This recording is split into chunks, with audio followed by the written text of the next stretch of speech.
Assalamualaikum warahmatullahi wabarakatuh.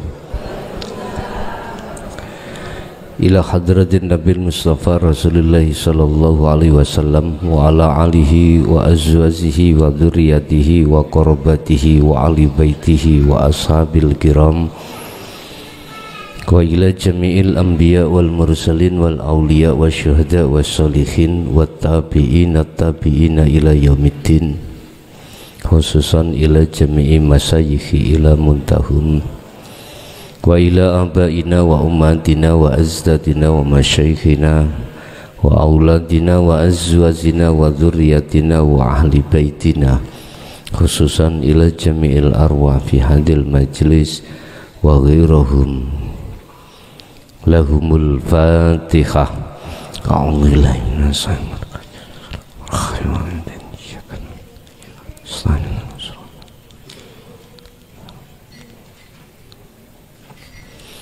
Bismillahi tawakkaltu ala Allah, la haula wa la quwwata illa billah. Asyhadu an la ilaha illallah wa asyhadu anna Muhammadan abduhu wa rasuluh.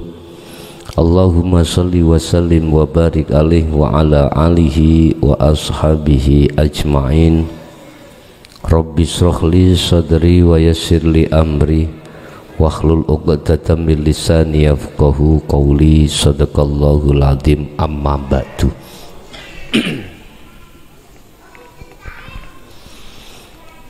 Tatkala ilmu tentang menuju dan bertemu Allah sudah kita dapatkan, buahnya adalah kefahaman untuk mengadakan satu perjalanan fitrah menuju dan bertemu Allah. Maka ada beberapa hal yang harus kita perhatikan ketika saat ilmu sudah kita dapatkan tentang menuju dan bertemu terhadap Allah, buahnya adalah kefahaman. Maka untuk selanjutnya kita mengadakan satu perjalanan menuju dan bertemu Allah, ada beberapa hal yang perlu diperhatikan. Apa itu? Di dalam pasal 12 Al-Hikam menjelaskan itu yang disebut uzlah. Apa uzlah itu? Wa may yakfur bitaghut wa yu'min billah. Hati meninggalkan selain Allah dalam hal apapun. Tatkala hati sebelumnya bercinta terhadap selain Allah, tinggalkan hati lo Pak ya, ruh bukan jasad, pun salah paham. Tatkala ruh atau hati sebelumnya bermewah-mewahan dengan hubbus syahwah, tinggalkan. Ruh bukan jasad. Ketika sebelumnya ruh atau hati sampean ini hubungan pembicaraan berkasih mesra terhadap selain Allah, putus hubungan jasad. Memang sebagian ulama itu mengatakan sak jasate, dengan alasan bla bla bla bla. Monggo. Tapi Jaya Baru memakai sistem surat Al-Insan ayat apa? Ada momen-momen waktu jasad sak rohnya, zahir lan sak batini. Tapi juga ada momen-momen di mana jasad atau zahiriyah itu tidak kita tinggalkan, cuman batiniah saja alias ruhnya saja tinggalkan selain Allah. Bagaimana caranya gitu Bu ya? Di dalam pasal 12 ini berbagai pendapat, berbagai syarah yang mengharuskan tinggalkan pergaulan terhadap tinggalkan pergaulan terhadap masyarakat. Ada juga di dalam syarah ini jangan kau tinggalkan. Selanjutnya bagaimana kita mensikapinya? Jaya Baru makanya memberikan dua opsi.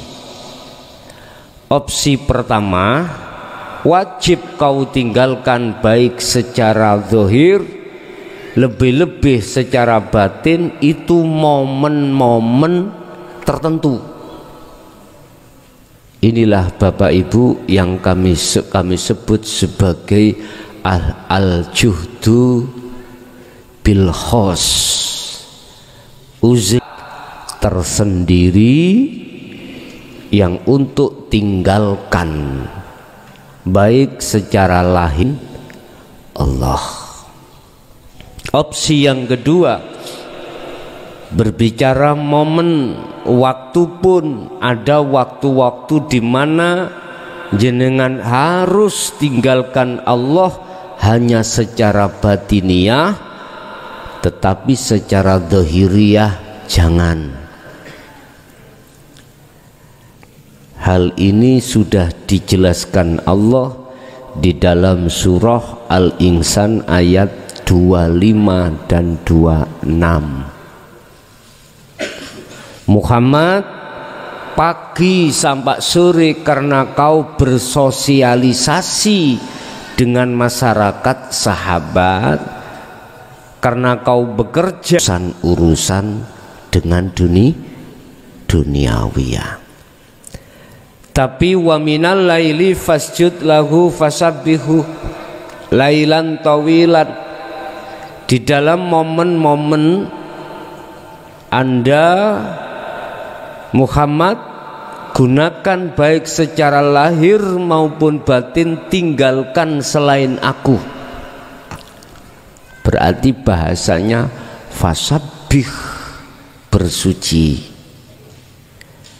fasjud, tunduk dengan Allah, ruh tunduk dengan, berarti harus mengikuti apa yang diperintahkan. Waztanibut taghut, dan belakangilah, tinggalkanlah perkara selain Allah yang disebut taghut. Secara bahasa taghut iku berhala, dikatakan berhala iku sesembahan, yaitu yang berupa hubus sahawah. Terus bagaimana?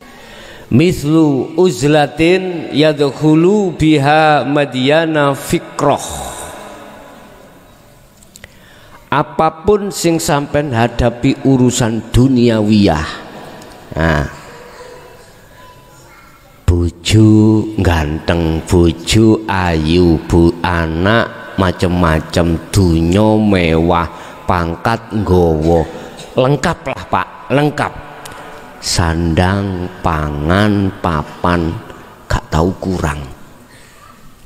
Manafa'a al-qalba syai'un. Iki gak ada manfaatnya bagi panjenengan. Panjenengan iku sing dimaksud ruh. Wis, Jon sewu sing kemalan pamer-pamer dunyane, pamer-pamer pangkate ya, pamer-pamer derajate, pamer-pamer kiyaine, pamer-pamer wis rena-rena. Manafa'a al-qalba syai'un, balas enggak. Bagi siapa? Bagi hati panjenengan. Bagi hati panjenengan yang sudah mengenal, memahami ilmu tauhid untuk kembali pada Allah, enggak ada manfaatnya. Artinya, apakah enggak ada manfaatnya itu harus kita buang? Kayak gitu toh. Bojone ditinggal. Wong sik mugli-mugli ya. Gak ketok-ketok enak. Apakah itu harus ditinggal? Apakah pangkat jabatan harus kita tinggal, kita buang, anak kita, dan bukan itu secara fisik, bukan. Tadi saya katakan manafa'al qalba syai'un, iki gak ada manfaatnya bagi hati, bagi ruh, bukan bagi jasad. Paham nggih? Mun salah paham sampean. Mulih salah paham, bojone ditinggal. Wis ana ngene mbokmu. Nggarakno, wae macem-macem, atiku rusak. Anake yo ngono, dunyane kabeh dikekno tanggane. Penak tanggane, Pak. Mungguh tanggane sing durung ngerti. Mengapa ini tidak ada manfaatnya blas bagi Anda, bagi ruh Anda? Kita kembali kepada pasal berapa itu yang mengatakan persoalan yang menjadikan hati ini lalai pada Allah karena di dalam hati jagatnya ruh, kolbun hati ini telah tumbuhlah satu pohon yang namanya hubus syahwah. Hubus syahwah ini meliputi pohon 3. Pohon telu iki Pak, bercokol ning ati ya kuwi yang menjadikan persoalan ruh lalai pada Allah. Sing duwe bojo siji pengen loro, kuwete rek ana loro. Sing duwe loro pengen telu. Terus nek gak ajur ya. Bagaimana Rasulullah sampai papat ajur harus kok dhisik. Tadi saya katakan secara sistematis keilmuan itu akan menjadikan, mohon maaf, menjadikan ruh ini lalai pada Allah. Alhaakumut takasur hatta zurtumul, pasti itu bagi roh atau hati yang ada tumbuhnya itu. Tetapi contoh Rasulullah, apakah 3 perkara itu tumbuh di dalam hatinya? Kalau tidak, kan gitu, berarti bagi panjenengan yang tidak bisa tumbuh di dalam jagati ruh yang disebut kolbun, ra masalah. Tapi ojo diartekno aku ngongkon sampean rabi maneh. Enggak lo ya. Engko aku diceladu tengenku. Enggak, wis sampean sikapi dhewe. Bukan berarti kekayaan, kemewahan sandang pangan papan mesti selamanya akan menjadikan pohon di dalam hatimu. Ya ndak.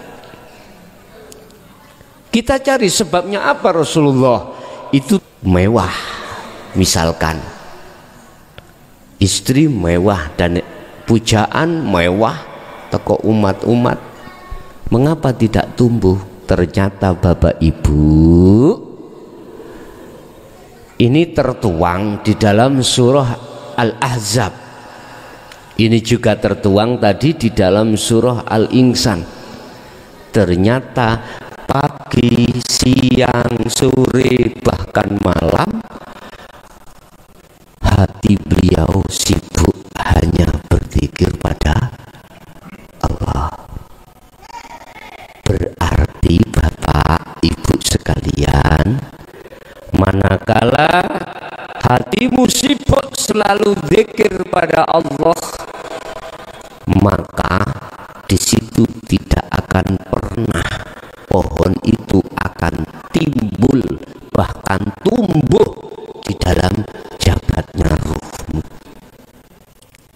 Lah, zikir yang kami maksud di sini sudah kami sering katakan, zikir yang mengobrak-abrik manakala asror itu beliau kumandangkan terus. Pertanyaannya jenengan keprima bisa menjawab dewi-dewi nggih, pun jawab dewi. Sing jelas uzlah itu adalah menghindarkan diri dari perkara selain Allah. Tinggal kita mengatakan uzlah yang bagaimana. Kalau di dalam Al-Hikam ini tidak dijelaskan tentang al-judhu bil am, al-judhu bil khos, tidak. Cuman di sini dikatakan uzlah iku nyepi, kholwat iku nyepi, nyepekno ati sangka perkara selain Allah. Sarahipun pentafsirannya di sini, kita menyepekno ati sangka sakliyane Allah itu berarti pergaulan. Saiki ngomong pergaulan, bermasyarakat. Saya suwi kita tinggal, ibu biasa bar nyelesekno tugas ning omah, masak, umba-umba, biasane iku nonggo bu nggih, nonggo wanter ngomong nggih. Apa sing dibahas? Aku yakin iki, padahal gak melok-melok ngerumpi lho kula. Saya sensus menjadi kepala desa, Pak, ya sensus. Saya sensus dan memberikan satu kesimpulan, ternyata yang dibahas itu mayoritas bukan ilmu, apalagi ilmu tentang nang Allah. Tidak apa rasan kompak Allah ya Karim. Lah iya bahasa saiki ku arek kepo, ingin tahu, selalu ngomongno persoalan wong liya. Heta malam hari ini kita sudah sampai pada keterangan uzlah. Tinggalkan hal itu, kalau manfaatnya justru nek iku masih berlaku terus, nyun sewu estu, nyun sewu. Inilah alasan mengapa hati kita itu tidak lekas condong pada Allah di setiap aktivitas apapun, termasuk faktornya gara-gara kakean ngerum.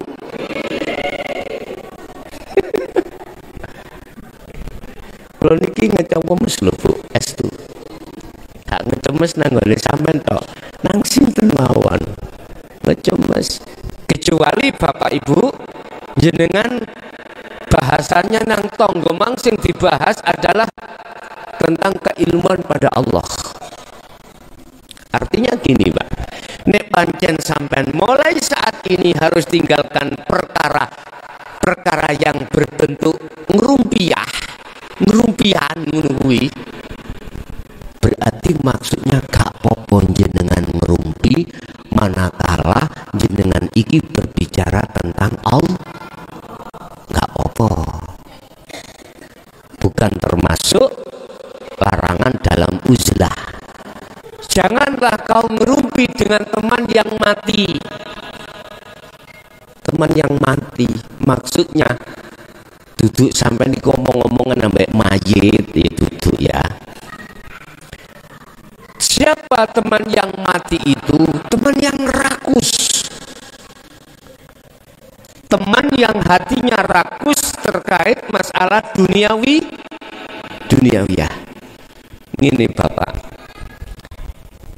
ini kami mengalami satu masalah sedikit di dalam hukum pidana, perdata, hukum perdata, tapi nanti bisa jadi pidana. Ini di tengah masyarakat kita itu ada keluarga,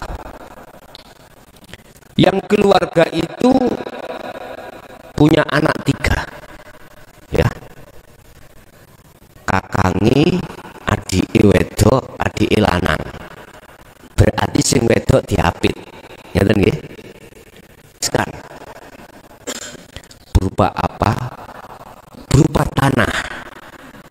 Pada saat itu disertifikatkan atas nama sepakat anak yang pertama, kakangi paling tuwek.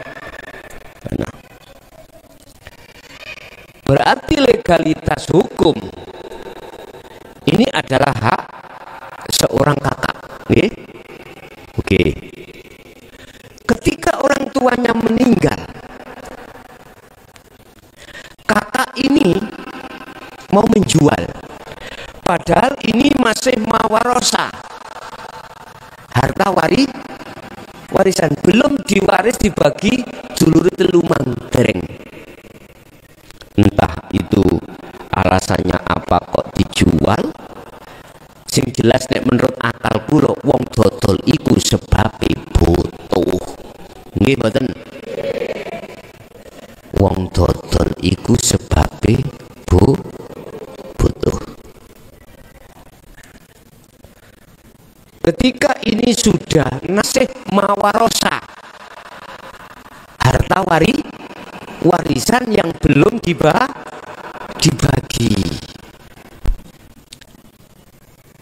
saya juga harus teliti hal ini. Tak selidiki, ternyata banyak hutang. Apa tadi? Banyak hutang. Lah, ini sudah ada di notaris loh Pak, tapi belum mutasi nama pembeli, belum. Saat ini masih dalam proses mutasi. Apa sih mutasi? Balik nama. Akhirnya saya turun di lapangan tanpa sepengetahuan kakaknya tadi. Saya tanya, kamu tahu karangan iki didol? Mboten ya Pak Lurah. Adik sing terakhir takon ya lho. Mboten, wong iku tasik waris kok malah dereng dibagi.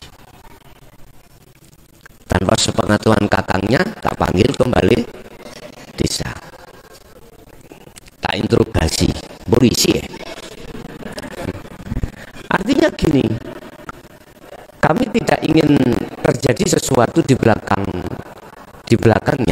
gitu. Tak tanya, iki sampun diwaris. Oh sampun, kayak pun dibagi, diwaris. Jadi masih kesebut cara kitab iku mawarosa, harta warisan. Kok ya didol tak tukune dhewe lho, guyon-guyon. Cara akal duit kondisi kelas raimu iku ngono. Jenenge wong guyon ya. Jenenge kula pengin ngorek jerone kaya apa. Jenenge intel lah yang ngono. Nek kepingin awakmu iku iso nangkap domba, awak dhewe dadi serigala harus berbulu domba. Ya wis cocok, setuju aku nek kok dol. Tapi aku oleh utang kok. Aku melok utang elu nek cair. Jenenge nek wis nang notaris iku berarti sudah sepakat harga sudah. Timbul tanya kok gaya apa duit Pak Kades lurah kula nggih butuh kathah utang niku kathah bendina diparani debt collector apa debt collector sering nunggak wis kepingin tak tutup ngono ya wis cek anteng ngono. Cuman substansi saya kan mek ngene to, ini mawarosa atau tidak, nah ikut toh. Ternyata keterangan yang saya dapatkan tidak sama toh ya antara adik loro ambek DWE. Lho kula kari tanda tangan tok wis jadi. Wis. Akhirnya gimana? Lain hari niku mboten kula tanda tangani, cuman sik tenono sik. Ya aku ya bukannya gak gelem tanda tangan, enggak, aku setuju wargaku butuh ono sing didol ya kuwi wis gak apa-apa tenono kira-kira gedene 3 dina ya tak kayak alasan ngoten. Dan iki surat dinteni notaris ya, notaris kok ngene nah pinter notaris ngongkon nang niku mau kondene notaris berkasih oleh tak gawa sih enggak 3 dina rene maneh nggih mboten napa-napa. Akhire 3 dina mrono maneh boleh kasarku metu ngene kasare boleh lurah iku kudu ya ana momen kasar ya ana momen halus. Nek halus iku ana maksude utang duwe lah nek utang duwe sampean model kasar ya gak diwene akhirnya momen kasar metu ya tak pincuk-pincuk ngoten iki. Ngoten. Jarine awakmu iki wis dibagi. Aku iku mau 3 dina epok-epok mudhun nang isor iku nontok di lapangan ya ternyata gak iku jujur lah ngomong. Biar ku cek gak ono perkara di kemudian hari. Ben gak ono perkara di kemudian hari. Memang Bapak Ibu secara hukum legalitas sah, nggak apa-apa karena nomone kakangi lah ngoten nggih. Mboten napa-napa adike gak dibagi yo nggak ada masalah karena secara hukum legalitas sudah sah. Akhirnya kalau paringi saranku ini, aku bukan berarti gak gelem tanda tangan, enggak, aku wajib tanda tangan. Tak kei saran awakmu. Celuken adikmu loro iku jak nang bali desa tak rembuke. Engko tak dukung awakmu. Nggih kula sampai gak iso turu bojo kula di tilpan-tilpune ana wong nagih gitu Pak. Engko tak rembuke supaya oleh nang adik-adikmu, tapi adik-adikmu ya engko dibagi rata. Ya. Umpama 150 dang. Regane wau sampun mencapai hampir 400, Pak. Hampir 400. Maksudku kok tak bagi 3. Kak nek lurah jaluk duwe akeh lurah iku tak gagahi ngoten, Pak. Umpama ditakoki temen diuber, endi lho? Bang. Kari ngono tok. Lho SK kula lho Pak Bu. Niki diregani bank 500 juta SK. SK. Tapi yo nyicil ben bulan. Iku sing ngelu lah ngoten nggih. Wis daripada melok ngelu-ngelu. Gak wis tak janong glendang ning omah. Sing ngarep gawe contonge kacang monggo. Ana wonten. Bapak Ibu, alhamdulillah. Ketika saya kasihkan solusi seperti itu, saling terima.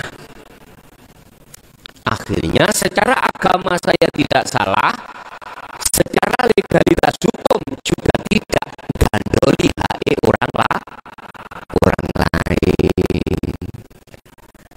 Akhirnya para telu sepakat tinggal pembayaran, tak jaluk pembayaran ning ngarepe lurah. Bukan jaluk ya, ndak. Bisa jadi engko ditrekong, lha ngoten nggih. Aku gelem tanda tangan nek ngarepku ono duit. Ngono. Duit cash biar lho Pak.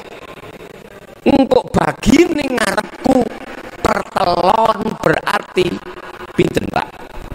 Ya sembuh umpama gampangane 150 berarti 50 dak digugah maneh. Enak tuh digugah.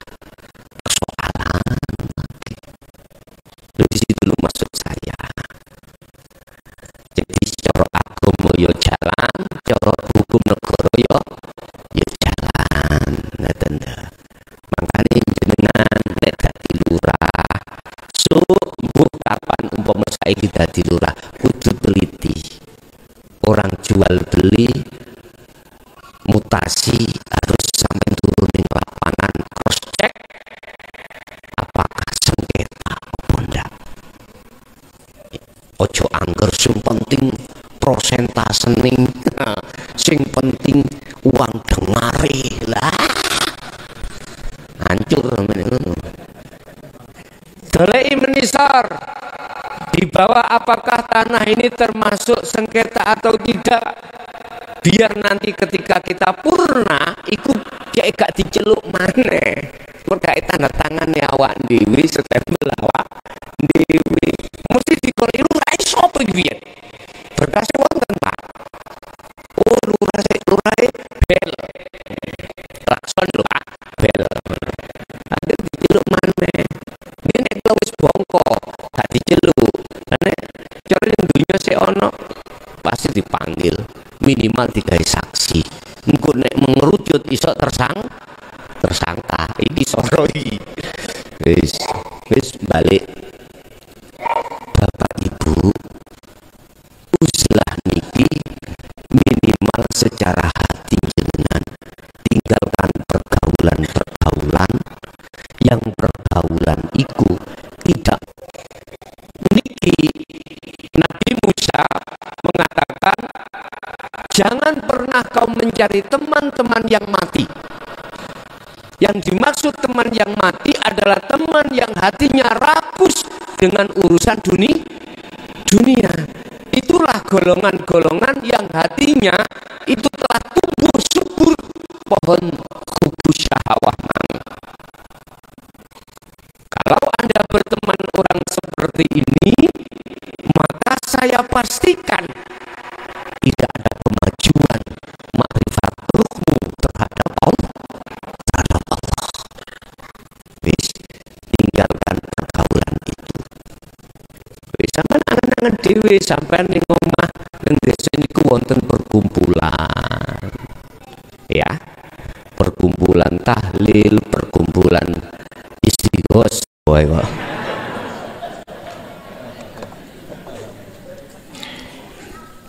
Pun. Jadi tempatnya masing-masing, tugasnya sendiri-sendiri. Jasad makhluk itu makanannya ya kui-kui. Ya termasuk benda-benda yang dibutuhkan, tapi roh hanya tugasnya satu, adalah bertemu bersukaria hanya pada Allah. Kebanyakan golongan mayoritas tidak seperti itu. Itu yang dikelompokkan Allah sebagai ahli hijab, ahli golongan di mana baik akal maupun hati imannya itu hanya pada selain Allah, sehingga mengatakan mesti yakin aku sing mangan iwak dendeng kucing iki. Loh, ini kalau kita biarkan Pak, mesti sing melayu sandal, kancingnya lawang. Lah iwak daman-daman lho Pak, mesti muncul amaroh. Itu pasti. Tapi kalau hatimu memandang Allahnya mboten saged iso egur nangis sampean kuwi. Kok cik mentolone Gusti sampean iki. Aku durung mangan wis sampean pakakno kucing. Wis gak iso protes ning kono. Gak iso protes. Tapi ingatlah bahwasanya ketika Allah berkehendak menguasai, bahwasanya si kucing seperti itu ada maksud tersendiri. Nggih. Yang kita tidak pernah tahu. Tapi nanti pungkasane oh bener ya, ternyata dipangan iko sebab ngene-ngene. Ya Allah ya Karim. Pun Bapak Ibu hadirin, kita kembali pada makalah apa yang dikatakan oleh Kanjeng Nabi Muhammad terkait perkara yang dikhawatirkan Rasulullah. Apa? Perkara yang dikhawatirkan Rasulullah adalah perkara-perkara tentang iman dan takwa. Apa? Imannya selain Allah. Takwanya selain Allah. Ini yang ditakutkan oleh Rasulullah. Iman, takwa, manakala ini kembalinya terhadap makhluk, ini akan menjadikan orang itu sampai kapanpun hatinya buta pada Allah. Oke. Sebagai kesimpulan, uzlah mulai saat ini udah tinggalkan rumpi-rumpi yang tidak mendukung. Uzlah hati sampai pada Allah, tinggalkan. Bila Anda meninggalkan ini secara batinnya saja bisa, mengapa itu kau tinggalkan? Lah ngoten nggih. Kalau ditengarai ngrogoti ning ati sampeyan menghalangi, oke, nggak apa-apa, tinggalkan secara fisik maupun secara hati. Tapi Jaya Baru memberikan dua opsi terkait uzlah niki. Al-uzlah bil khos, al-uzlah bil am. Dadi teng mriku ningali momen. Nek momen niku secara dohir gak iso ditinggalkan, silahkan. Tapi tetap hatimu harus terus zikir terus, begitu. Oke Bapak Ibu, kita masuk pada sesi tanya jawab. Silahkan, barangkali ada yang perlu ditanyakan, monggo kula aturi.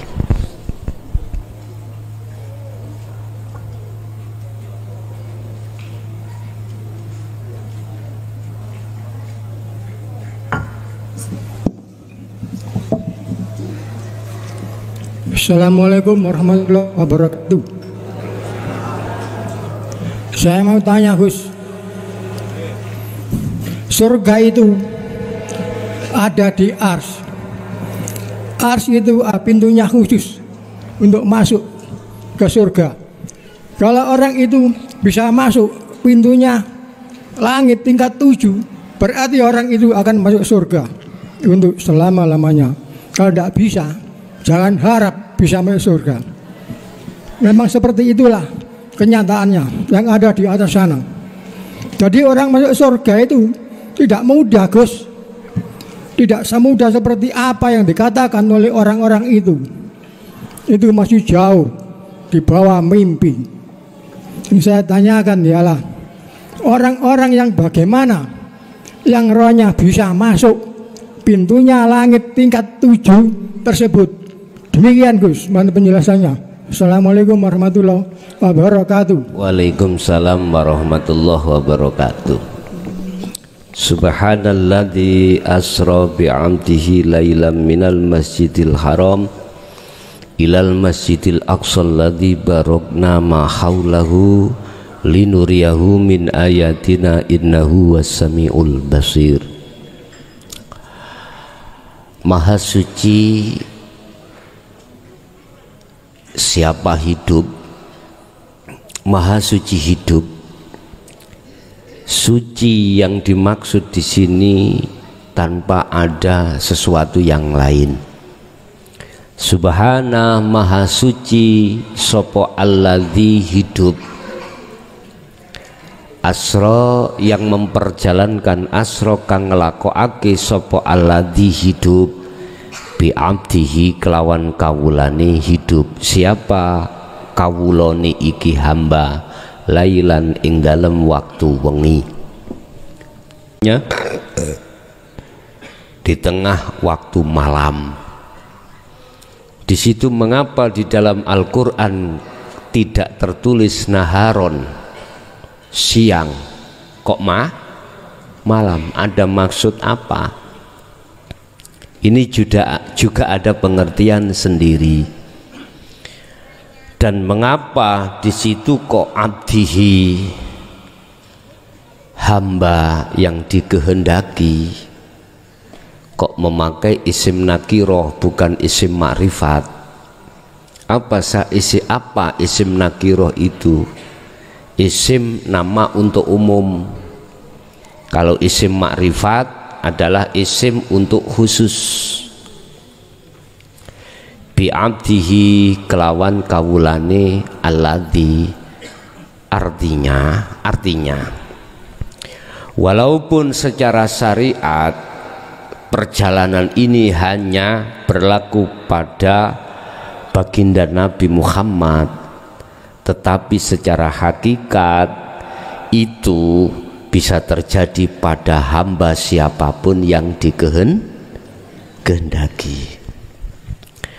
Sudah terlepas dari nasab, terlepas dari keilmuan, terlepas dari apapun, manakala Allah berkehendak pada hamba yang dikehendaki, maka dialah yang diperjalankan untuk melewati sab langit 7. Pertanyaannya, secara hakikat siapakah yang dikehendaki ini untuk memperjalankan?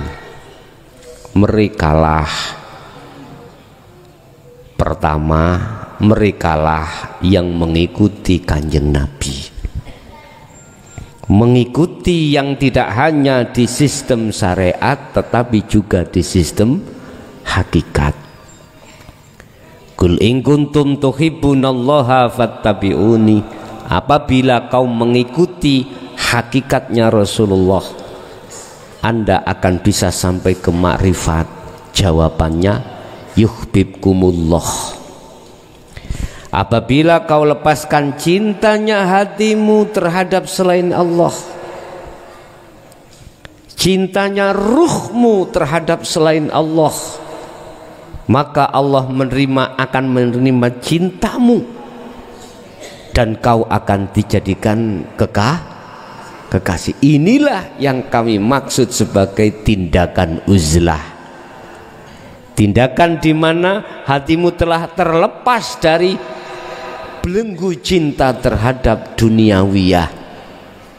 Ngapunten, ada satu kalimah, cinta itu akan menghancurkan dirimu. Cinta apakah yang menghancurkan? Cinta duniawiyah akan menghancurkan pada dirimu. Ini Pak. Terus mengapa di situ memakai kalimah lailan bukan naharon? Ini harus kita paham. Kalau naharon itu siang, kalau siang itu sinar matahari selalu memancarkan, gak mengenal tentang gelap. Kalau malam sinar matahari tidak ada, sinar listrik juga nggak ada, alias gelap. Maksudnya apa? Orang yang mengikuti hakikatnya Rasulullah sampai melakukan uzlah, sampai makrifat Allah, hatinya pasti gelap dengan urusan dunia. Tembung siang itu Pak, hati seseorang yang selalu mewah dengan duniawiyah itu siang dalam hati. Makanya mengapa lowo codot iku metune bengi, keluarnya malam, tidak keluar siang. Makanya Anda ini calon-calon codot. Karena Dia kalau malam mengapa dia kok nggak nabrak-nabrak? Hati yang hidup adalah hati yang sudah tidak ada kepentingan dengan duniawiyah. Itu hati yang hidup. Siapa yang jagate hati gelap dengan duniawiyah, berarti tetanda jagate hati padang dengan Allah. Itu aja. Coba sampean pengen melihat wujudnya matahari siang hari, nggak bisa lihat kau, karena kau akan silau dengan sinar matahari. Kau melihat sinarnya, nggak bisa melihat wujudnya matahari. Kalau kau ingin melihat wujudnya matahari, jangan melihat sinarnya. Kalau kau melihat wujudnya Allah, jangan melihat cahaya Allah, nurullah jangan kau lihat. Lihat hidupnya. Kapan kau melihat hidupnya? Malam hari. Malam hari deloken. Yang namanya matahari ini kalau malam hari kan gak keluar sinarnya. Kamu akan bisa melihat wujudnya matahari kalau malam hari gini. Kalau siang hari gak mampu kau melihat. Artinya mata hatimu akan bisa melihat Allah tatkala kau tidak melihat nurullah. Di situ, Pak. Inilah pentingnya Anda itu memegang SK yang disebut zikir sirul asror. Makanya teman-teman di syariat saja, teman-teman di thariqah, oleh karena enggak memegang sirul asror, sampai jungkel nggak bisa wusul nang Allah, nggak bisa. Tadi saya katakan di dalam jagati ruh yang disebut kolbun, hatiku bertumbuh tumbuhan, Pak. Buahnya hasud, riya, takabur, sum'ah dan lain sebagainya, sifat-sifat tercela. Di situ ketika kita dzikir sir Allah, Allah terus sampai kita itu seakan-akan gak bisa diem, hati itu mengucapkan Allah. Itu sama halnya Anda memetik, membuang buah-buah dari sebuah pohon tadi. Tapi bagaimana ketika saat buah kau ambil nanti akan tumbuh lagi. Selama tidak kau cabut seakar-akarnya, tetap akan berbuah. Artinya kita sampai puluhan tahun berthariqah, mohon maaf ya, mengapa di dalam hati masih ada hasud, mengapa di dalam hati masih ada takabur, mengapa di dalam hati masih ada riya, mengapa di dalam hati masih aja ada ganjilan tatkala Allah memberikan takdir yang qobdi atau enggak enak. Itu persoalannya pohon itu belum kita keluarkan. Memang betul tujuannya berzikir di dalam khofi atau siri untuk menghilangkan semua sifat-sifat yang tercela itu. Tetapi ini akan tumbuh kembali tatkala pohon itu belum kau cabut seakar-akarnya. Kalau sudah kau cabut seakar-akarnya, pasti kau sudah tidak akan keluar lagi buah tersebut. Sebab gini, Pak, setahu saya ini, entah jenengan waktu ada di thariqah, mohon maaf, zikir itu nggak bisa lepas sir itu. Tetapi di dalam hatiku masih muncul keakuan saya. Jadi saya merasa dekat kepada Allah. Masih. Jadi keakuan eksistensi saya sebagai makhluk itu masih ada. Ini persoalannya karena sirul asrar belum saya dapatkan. Berarti cara pohon belum kita robohkan, belum kita jabut seakar-akarnya. Misalkan kita potong pohon itu, jeret, akarnya belum kita ambil, pasti keluar lagi. Ternyata itu akan bisa keluar, akan bisa seakar-akarnya kita jebol hanya dengan ketemu adzikru bisiril asro sampai ke fana'u dzikri, baru disitulah Anda akan bisa dikatakan wusul terhadap Allah. Berarti berarti lailan itu metengno ati sangka dene urusan dunia. Wis. Di situ ada perjalanan Isra dan Mi'raj. Isra perjalanan syariat sampean dari masjid ke masjid, dari Masjidil Haram ke Masjidil Aqsa. Sementara Mi'raj perjalanan panjenengan dari Masjidil Aqsa sampai terhadap Sidratul Muntaha. Tapi sebelum ke Sidratul Muntaha kita melewati sab langit 7 dulu. Dari Masjidil Aqsa ke Babus Salam ini melewati sab langit 7. Disitulah Pak terjadinya hukum mukasyafah, hukum di mana Anda ditemukan Allah kegaiban makhluk termasuk para malaikat. Nah ini apakah masih ada nafsu? Masih. Keinginan Anda untuk bebersih diri dari kotoran hati, keinginan Anda untuk bisa wusul nang Allah, iki nafsu masih melaku. Makanya ketika Rasulullah Mi'raj, tidak Isra ya, Mi'raj, beliau masih menumpai apa? Menaiki buruk. Buruk digambarkan kuda dengan berwajah seorang wanita cantik bidadari, ada sayapnya. Tapi mengapa Allah melibatkan malaikat muqarrabin Jibril, Mikail, Israfil, Israel untuk menuntun buruk? Karena buroke iku Pak Bu masih liar. Kalau tidak liar gak mungkin melibatkan malaikat muqarrabin.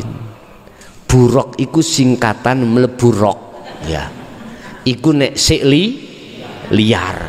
Nek gak liar mboten. Sehingga mengapa di situ digambarkan kuda? Inilah Kanjeng Nabi dawuh, nafsu itu seperti kuda, Pak. Seperti kuda. Terus mengapa kepalanya itu wanita? Karena pada umumnya seorang laki-laki lemahnya, kalahnya itu dengan seorang wanita. Masih gedhe ya apa gagao seorang laki-laki suami nyekruk-kruke iku ambek wong wis ta nyekruk-kruk temen gedhe kaya apa diuntal sampean. Nggih. Makanya ojo model-model ambek seorang wanita. Nggih. Udah. Itu dipegang para malaikat. Artinya walaupun kita itu melakukan perjalanan Mi'raj dalam rangka menemui Allah, itu masih ada nafsu, Pak. Keakuan hamba, ya. Keakuan hamba. Lah, kapan ini akan berhenti? Kalau sudah ada di Babus Salam. Babu iku pintu, salam keselamatan, jenengan wau adalah pintu surga. Tapi syaratnya kudu ngelewati 7 sab langit. Apa? Sab 7 langit itu latifah. Kita diajarkan latifah pitu, ya. Latifah pitu. Allah itu punya sifat sama. Di dalam sifat sama, krungu kopeng nih loh, Wak, kopeng krungu. Iki tanda kalau kita bisa bertemu Allah lewat sifat sama, manakala kita itu dong dengan hidup. Berarti Allah bisa kau temui lewat sifat sama. Lewat sifat basor, meripat mata melihat sesuatu. Tanpa ada hidup di situ, nggak mungkin kau akan bisa melihat perkara-perkara yang ada di depan Anda. Lewat sifat ilmu, mata hati ainul basirah juga begitu. Lewat sifat kudrat iradah juga begitu. Inilah yang kumaksud sab langit 7. Artinya ahadiahkan semua sab langit 7 itu ada Allah. Gini Pak, pertama sab langit 7 kita bertemu Nabi siapa kuno? Nabi Adam. Oke, di dalam Adam ada siapa? Hidup toh? Hidup itu siapa? Allah. Ketemu Nabi Ibrahim. Nabi Ibrahim di dalam dirinya beliau siapa? Allah. Hidup. Hidup siapa? Allah. Itu berarti Anda telah melewati sab langit 7. Nabi Muhammad ketika di Babus Salam, apa yang terjadi? Semua yang berbentuk makhluk itu ditinggalkan. Buruk tadi ya, yang sudah ditonton oleh malaikat muqarrabin, nafsu sampai ditonton oleh warid untuk menuju roh ini bertemu Allah, semuanya ditinggalkan. Di situ akan terjadi satu makalah at-tahiyatul mubarakatus sholawatut thayyibah tulilah lan sak piturute. Itu penghormatan. Yang dimaksud penghormatan di sini adalah asyhadu sampai ke illallah. Ya. Itu penghormatan. Makanya tahiyat itu ada syahadatnya. Jare wong NU nek pas syahadat asyhadu alla ilaha illallah ambek bareng telunjukin duding. Ana sing di model ngeten, Pak. Lho nggih kula nate jejer ambek jamaah ngono diurek-urek ngeten. Iki piye? Tapi yo gak salah. Oh, Gusti Allah bingung. Alah, iku wis trik mawon ya, nanti semuanya itu mung cara. Ana sing mboten kenceng, melungker ngeten. Sebabe tangane gak iso digenek ngeten, ya aja disalahno ngono niku. Nggih. Ya wis terserah. Maksud substansinya yang penting adalah asyhadu ke ilallah. Malaikat Jibril dawuh Muhammad, jikalau kau tidak membaca tahiyat ini penghormatan, kau akan hancur dengan cahaya-cahaya itu. Artinya apa? Ngeten, Pak. Hatimu kalau tidak memegang asyhadu sampai ke ilallah, ketika menghadapi cahaya-cahaya Allah ini hancur-hancur. Wujudnya hancur, roh iki lalai pada Allah. Kalau di situ ada Allah, iku ahli hijab, Pak. Golongan kita dulu yang masih ada di ahli hijab. Terus ketika semua sudah kita Rasulullah kita parkirkan, malaikat, terus buruk parkir semuanya di situ, parkir loh Pak ya, parkir. Maka beliaulah menuju sendiri Sidratul Muntaha Mustawa. Bahasa kita itu alam kelanggeng, itulah alam musyahadah, alam persaksian yang benar, itulah alam makrifat Allah. Bapak Ibu, bahasa syariat, kau telah masuk pintu ke surga, berarti rahmat ini. Syaratnya Anda akan bisa masuk ke situ, Anda tidak ada cinta selain Allah. Berarti bagaimana maksudnya itu? Dengan adzikru bisiril asror, ini gitu Pak ya.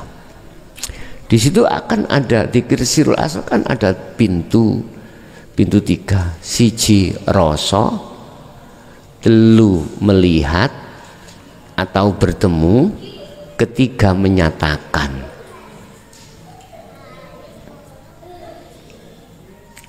Rasa atau iman. Nah, di sini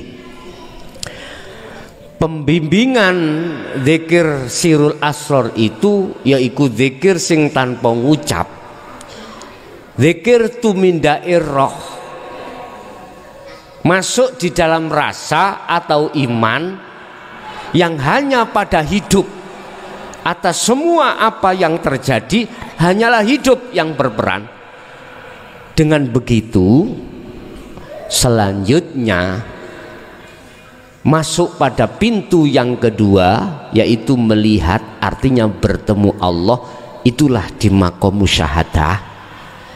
Semua apa yang tadinya disebut roh, disebut Allah, disebut mata untuk melihat Allah, itu sudah fana, sudah tiada. Jadi aran malaikat, buruk ataupun apa saja, termasuk aran Muhammad, itu sudah tidak ada. Muhammad makhluk, ya kah? Yang ada hanyalah Allah. Itulah yang dimaksud ahad. Cuman dibahas no syariat, wong syariat cekak bingung. Muhammad ketemu Allah, menerima sholat 5 waktu. Asalnya 50, akhirnya jadi 5 waktu. Ternyata apa maksudnya kok sholat, kok gak zakatai, kok gak diperintahkan rokokan? Iki perlu pertanyaan loh niki. Apa kok sholat, kok gak zakatai, kok gak poso ae, kok gak oleh-oleh nggawa?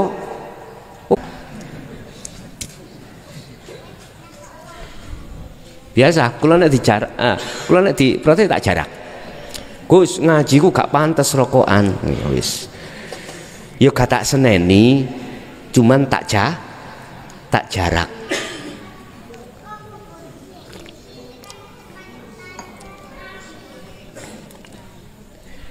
Wong nemui Gusti Allah itu Pak, gak sholat tok Pak, rokokan ya iso menemui. Maksud saya tak lebarno sayapmu, nek metu Gusti Allah aja sholat tok, ngono lho. Mangan ya kuwi sok ketemu, sembarang ketemu ngoten. Mesti kula jarak. Wis. Iku maksude supaya wawasan panjenengan lebih luas, cekak dangkal dari sisi keilmuan. Bun, apa maksud daripada pelepasan terhadap buruk atau warid malaikat tadi? Selama masih kesebut makhluk Pak, itu harus hilang semuanya. Wis. Terus mengapa di situ kalimat yang diterima adalah shollu iqamis sholah? Kok bab masalah sholat? Ngini Pak, paling mudah untuk bertemu Allah itu hanya sholat, karena di dalam sholat itu telah tinggalkan semua persoalan urusan dengan dunia. Ditinggalno kabeh sik tinggalno. Ternyata Bapak Ibu, umat Islam khususnya kita ini yang masih ada di ahli hijab, ternyata tidak bisa memanfaatkan kondisi seperti itu. Artinya di dalam sholat pun kita tidak bisa bertemu Allah, apalagi di luar. Lo gitu lo maksudnya. Karena sholat sudah tidak melihat manusia. Kita zakat ya sik diwasi menungso. Kita korban diwasi menungso. Kita poso sik diwasi menungso yoan. Ramadan, haji apa maneh? Maneh kita mengadakan syukuran, jari alasannya pamitan. Cek ono bedane antara wong minggat ambek budal haji. Mengapa syukuran pamitan? Yuk cek diarani wong minggat. Nek wong minggat kan gak ada pamit-pamit to, Pak. Wong minggat yo ndi ono wong minggat pamit yo gak ono. Minggat yo golek sepine terus perung ngoten. Wis kadang-kadang kita itu memang Masya Allah kurang jeli dengan apa, dengan makalah-makalah itu, sehingga pengertiannya itu berbalik. Bapak Ibu hadirin jamaah rahimakumullah, akhirnya praktek di lapangan digawani perkara salat ae gak iso dunung nang Gusti Allah, apa maneh digawani selain salat di situ, Pak. Lah, sekarang persoalannya yang paling penting, bagaimana kita bisa masuk di dalam surat Al-Mu'minun, qad aflahal mu'minun alladzina hum fi sholatihim khashi'un. Bagaimana kita bisanya sholat bisa bertemu Allah? Lah, ini yang terpenting bagi kita yang masih ada di syariat dan thariqah. Apa jawabannya?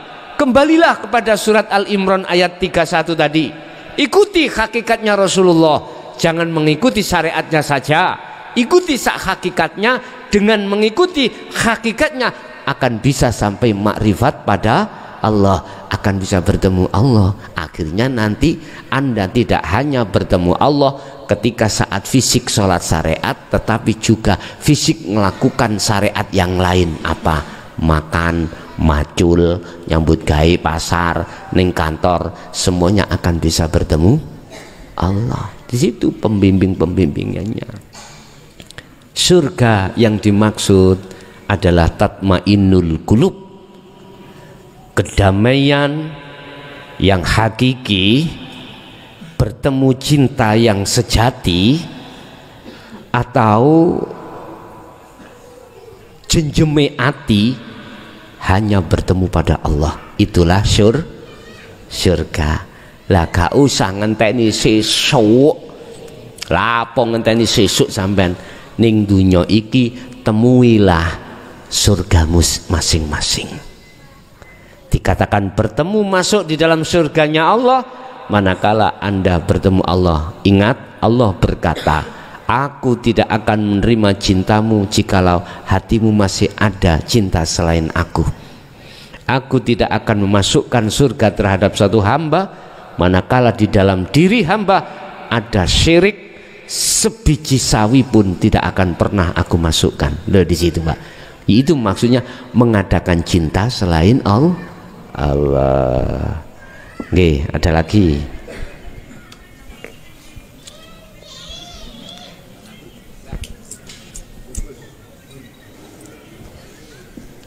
Sampun cukup? Ada.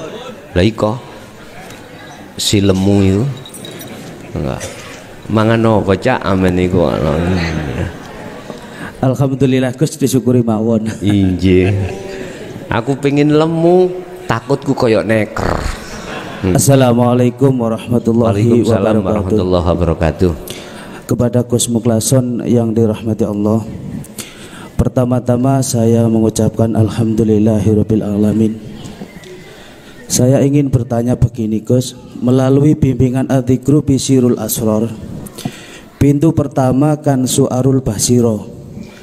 Secara zahir dan batin ini yang saya saksikan di dunia maupun seisinya ini berupa nurullah yang diliputi zat, sifat, asma dan af'al.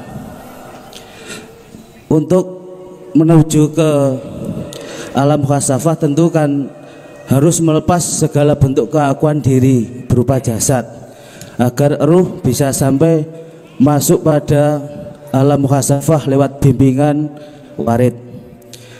Dan di situ yang saya saksikan masih berupa nurullah lagi yang berupa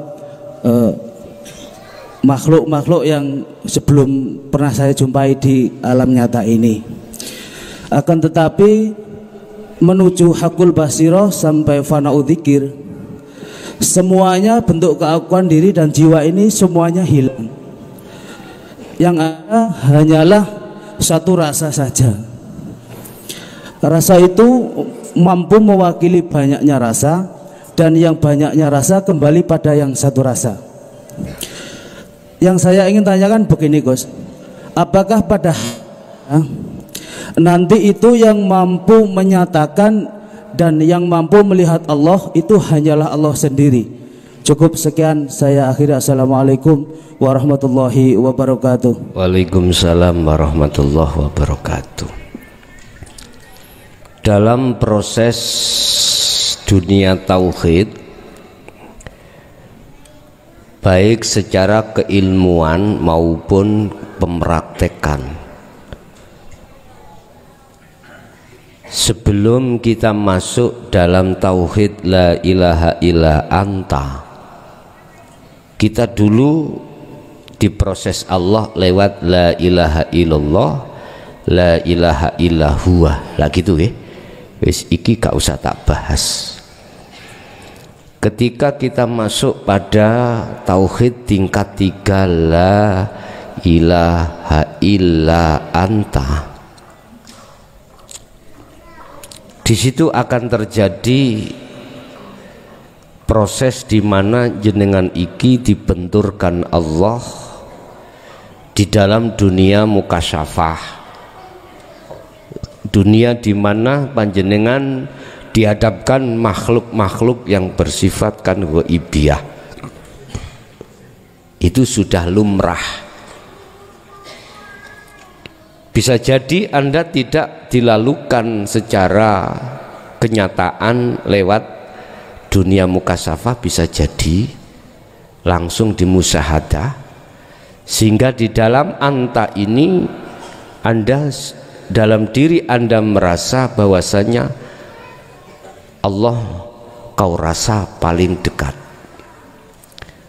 Kau merasa semuanya dipantau Allah. Segala hal aktivitas apapun di situ Anda tidak akan pernah meyakini kecuali hanya hidup. Cuman persoalannya di sini, di dalam hati kita masih melibatkan kita ruh yang merasakan dan meyakini.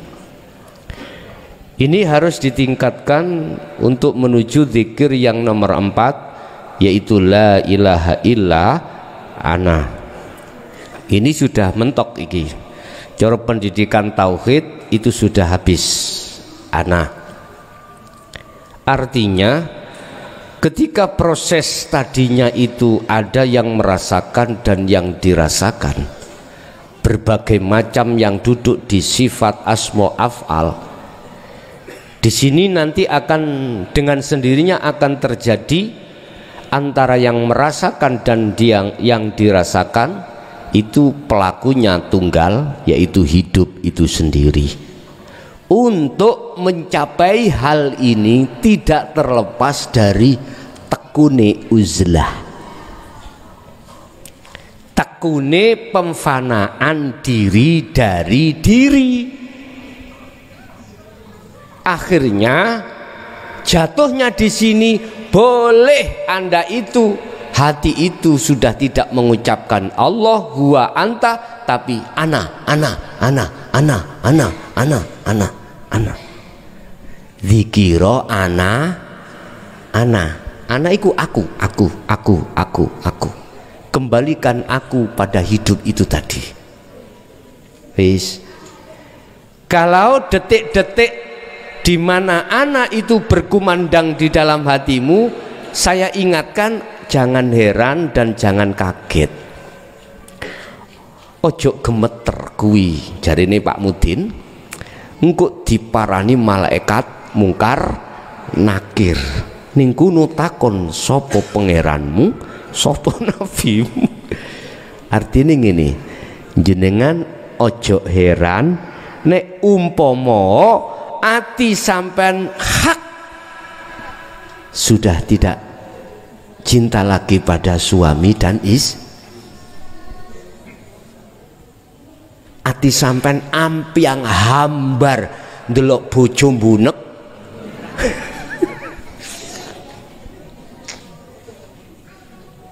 ati Pak, ati roh niku lho maksud kula.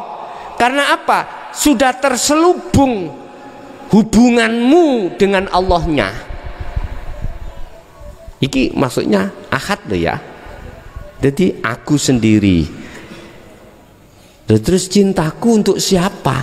Ya cintaku untuk diriku sendiri. Iku Allah maksudnya hidup. Jadi jenengan mengke jangan kaget, jangan gemeter lamuno cintane ruh panjenengan iki wis gak ngefek terhadap anak, istri, suami, kemewahan duniawi. Ojo ngefek. Nek gak ngefek ojo heran. Meniku ana sing ditakono, Gus, kula niku aneh sih. Biyen niku aku nek gak dirabekno kangdul ngono ambek bapak tak pilih mati. Saiki kok dadine malah kok genderuwo yo. Allah. Tapi ojo diomongno kang genderuwo yo aja lah ya. Ojo nggawe konflik di luar, ojo.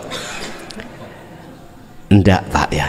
Sing jelas jenengan iku cintane kok akan berpaling, Pak. Berpaling. Yang asalnya iki ngomong cinta. Cintamu itu terhadap anak dan istri atau duniawiyah niku wis mboten ngefek sama sekali wis. Iki berarti tondo panjenengan iki roh iku dikatakan sudah di zona musyahadah. Cuman kadang-kadang mbuh berapa menit ning musyahadah mudhun maneh angkruk-angkruk nek nisor maneh wis biasa ngoten niku. Karep kula Gus nggih mboten purun mudhun, tapi apa maneh didukni maneh ya wis ngikuto ae terus ngoten. Wis gak apa-apa. Iku pembentukan kedewasaan daripada ruhmu terhadap Allah. Mboten masalah. Jadi memang itu prosesi Bapak. Jadi kita harus mengikuti proses dari Allah. Caranya tetap kita fokus bahwasanya semua itu hanya karena Allah. Al-Fatihah. A'udzubillahi minasyaitonir rajim.